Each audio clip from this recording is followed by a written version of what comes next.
મિત્રોજનો, આજના યુગની અંદર આજે ઘણા બધા વ્યક્તિ ભણી અભ્યાસ કરીને 10 પાસ 12 પાસ ITI કે કોલેજ, BSc નર્સિંગ કે એન્જિનિયરિંગ કે શોર્ટ ટાઈમના કોર્સો 6 મહિનાના, 3 મહિનાના, 4 મહિનાના, વર્ષના, 2 વર્ષના, 3 વર્ષના, 6 વર્ષના, આવા બધા અનેક પ્રકારના ટેકનિકલ કોર્સો પણ કરે છે.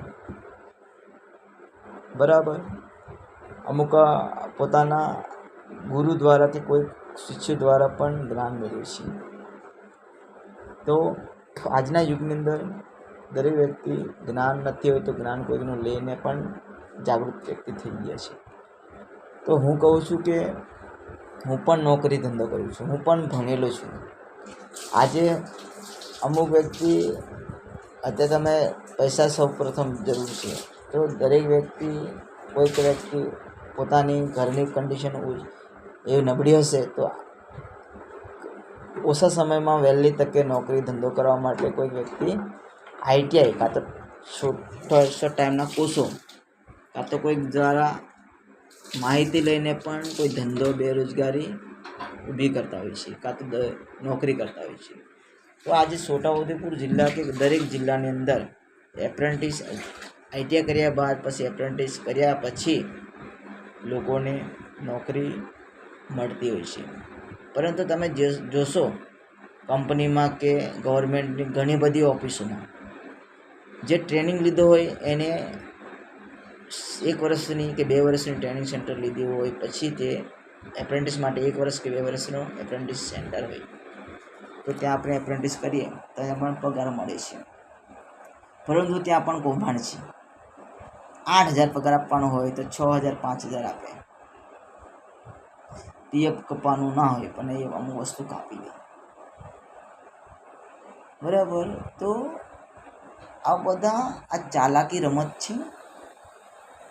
પછી સરકારે બીજો રૂલ્સ જાહેર કર્યો કે એપ્રેન્ટિસ કર્યા પછી જે વ્યક્તિ સરકારે નોકરી ના મળી હોય તરત, તો સરકારે નોકરી નહીં મળી તો એ તરત ના મળે એટલે સરકાર પણ રચના કરી કે શું કર્યું કે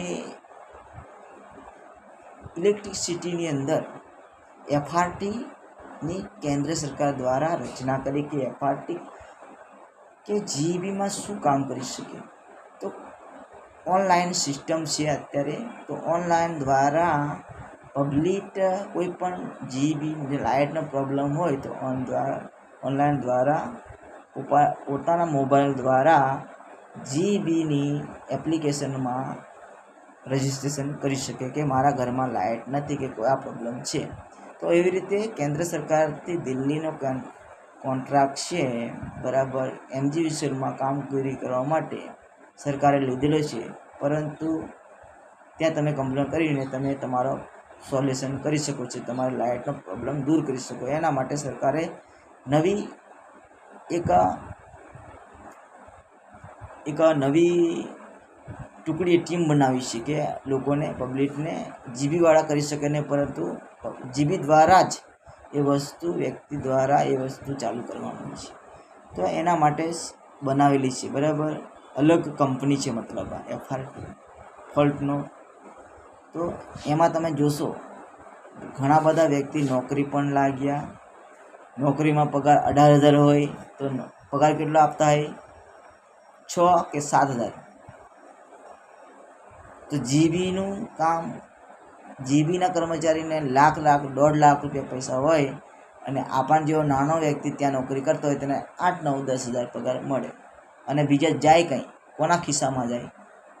આજે ઇલેક્ટ્રિસિટીનું કામ કરવું હોય તો 22-23,000 નોકરીમાં મળે દરેકને. જોખમી કામ હોય છે, પરંતુ 8-9,000 મળતો હોય અને મારા જેવો કંઈક આંદોલન કરે તો મને કંઈ ધકલે પોલીસ સ્ટેશનમાં, ખબર નહીં. એટલે મને આવા બધા નેતાઓથી અન્યાય થઈ રહ્યો છે. આવા બધા અંદર ખાને હોય છે.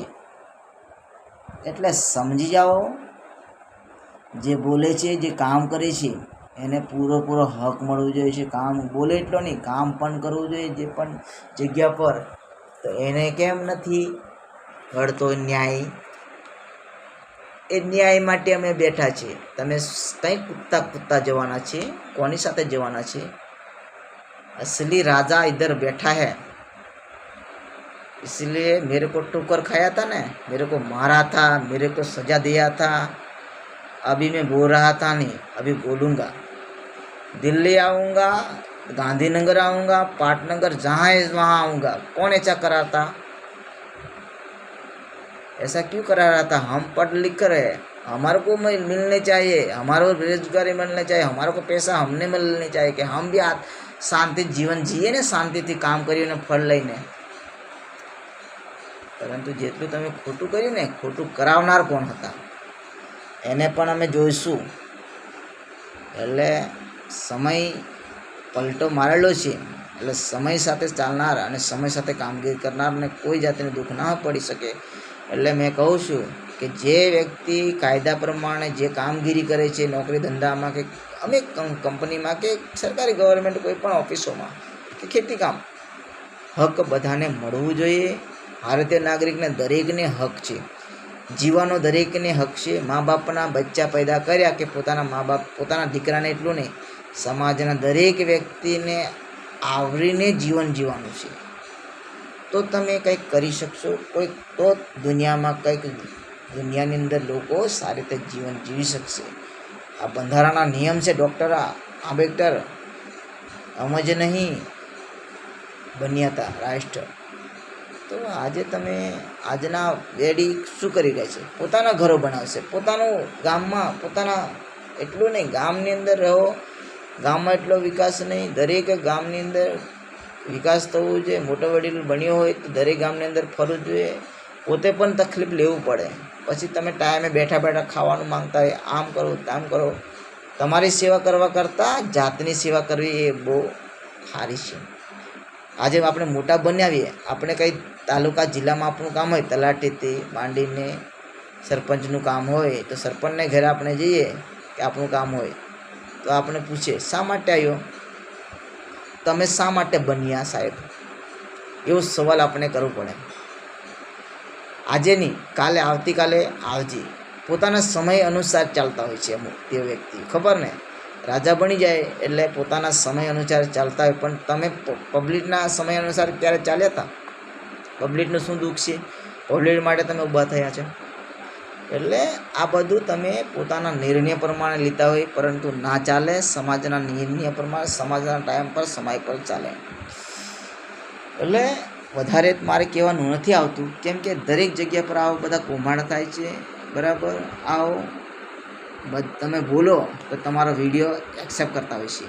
આ વ્યક્તિ કેમ આવું બોલે છે? આવું બધું કરવાવાળા ઘણા બધા છે. એટલે સત્ય અને સાચું ક્યારેય નિષ્ફળ જતું નથી. એટલે સમય કોઈની રાહ જોતો નથી. સમય સાથે ચાલશું, સમય સાથે કામગીરી કરશું તો આપણું સપનું, આપણે પણ કામ કરવું પડશે. કામ કરશો તો જ ખાવાનું મળશે. બાકી કામ ના કરશો, આવી રેલી બેલી કાઢશો, ત્યાં તો કોના ખિસ્સા ભરાશે? બેઠા બેઠા જીવતા હોય, હવે તમે રેલી કાઢશો તો પોસ્ટર છપાવશો તો પોસ્ટર છપાવવાળાનો ખિસ્સા ભરાશે. પછી દુકાન લારી કરીએ જ રોડ પર, એમના ખિસ્સા ભરાશે. તમારા કંઈ ખિસ્સા ભરાવાના? લોકોના, આદિવાસીના ખિસ્સા ભરાવાના? તમને કંઈ રેલીમાં ફરશો તો કંઈ 1000 રૂપિયા 2000 રૂપિયા નહીં હાલવાના. તમને ભૂખ્યા તરસ્યા ભટકાડશે, હજુ ભૂખ્યા તરસ્યા ઓર ભૂખ્યા બનાવશે, ઓર હજુ ગરીબ બનાવશે. કે 2 દાડા તમે ખેતરમાં નહીં કામ કરો તો તમને ઓર નીચે ધકેલેશે. કોણ? કે અમારી જોડે આવ્યો, જો આવ્યો, લાઈનમાં આવ્યો, એવું કરીને.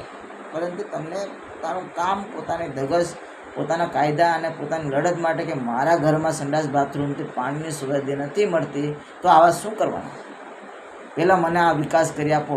આટલા વર્ષથી તમે નેતાગીરી કરી હોય, ગામમાં ગ્રામ પંચાયત, દવાખાનું, સ્કૂલ, પાણી, લાઇટ, પછી ખેતી, ખાવા પીવા માટે રહેઠાણ, અમુક આ સુવિધા ગામમાં હોવું જોઈએ. ઘરે ઘરે નહીં, પણ ગામની અંદર એક જગ્યા પર જે સરકારી ગવર્મેન્ટની જગ્યાએ ઓફિસ હોય ત્યાં થોડું ઘણું તો બનાવવું પડે કે નહીં? કોઈ વ્યક્તિ બીમાર પડે તો દવાખાની સુવિધા, કોઈક માણસને કંઈક જરૂર પડે ખેતી માટે તો દવા, બિયારણ, ખાતર, બરાબર, કોઈક માણસને જ્ઞાન જોઈતું હોય તો એવી સ્કૂલો ખોલો, બરાબર. આખા વિસ્તારમાં, છોટાઉદેપુરમાં વિસ્તારમાં તમે જોશો ગામડાની અંદર કેટલી તકલીફ છે. આજે છોટાઉદેપુર જિલ્લો પાછળ કેમ? હજુ વાર પાછળ ધકેલશે આ વ્યક્તિઓ. એટલે વધારે મારે કહેવું નથી, કેમ કે વધારે કહેવાથી કોઈ ફાયદો થતો નથી, પણ જાણીએ છીએ, સમજીએ છીએ અને જાગૃતિ લાવવા માટે અમે આ લડત લડીએ છીએ. આ માટે વિડીયો બનાવી રહીએ છીએ. કઈ રીતને નોકરી મળી જઈ કે મેં પોલીસવાળો છું, હું વકીલ છું, મામલતદાર છું, હું ટીડીઓ છું, હું જિલ્લા પ્રમુખ છું, તાલુકા પ્રમુખ છું, રાજ્યપાલ છું, વડાપ્રધાન છું, આવા બધા નેતા ઘણા બધા જ છે. એટલે એવું નહીં કે પોતાની પેલું બતાવવાનું કે હું આવો છું, એ બધું કોઈ કામનું નથી. તું આવો છે તો એવી કામગીરી કરી બતાવી તો હું તને કહું કે હું આવો છું, તો તારી મેં ડિગ્રી અને તારી જે નેતાગીરીમાં તને શુભેચ્છા પાઠવીએ છીએ. મેં દરેક વ્યક્તિ એવું નહીં કહેતો કે મેં એટલો જ નહીં, દરેક વ્યક્તિ આવું વિચારે કે આજે માણસ ભોળી પ્રજા છે, પરંતુ જ્ઞાન તે બધા પાસે છે. જેટલું ખાય ને એટલું મગજ પણ દોડાવતા થઈ ગયા છે. એટલે ડિજિટલ ઇન્ડિયા છે, સ્માર્ટ ઇન્ડિયા છે, જાગૃતિ લાવશું. અવશ્ય સપનું સાકાર સૌનું થશે, પરંતુ મહેનત કરવું પડશે, પરસો પાડવું પડશે, તો આપણું સૌનું ભલું થશે. એવી સૌની પ્રાર્થના. જાગૃતિ ત્યાં સમજણ છે, ત્યાં મહેનત છે, બાકી ત્યાં કશું નથી સમજણ, ત્યાં બધી અંધશ્રદ્ધા છે. અંધશ્રદ્ધાથી આપણે દૂર રહેવાનું છે. એવા વ્યક્તિથી દૂર થશો તો આપણા પરિવાર, આપણો ગામનો વિકાસ, તાલુકા, જિલ્લા, શહેરનો વિકાસ સતત થતો રહેશે. એવી પ્રભુની પ્રાર્થના છે. નગરજનો, આદિવાસી વિસ્તારના દરેક વ્યક્તિને શુભેચ્છા પાઠવું છું. જય બજરંગબલી, નમો નારાયણ, હરિ હરિ.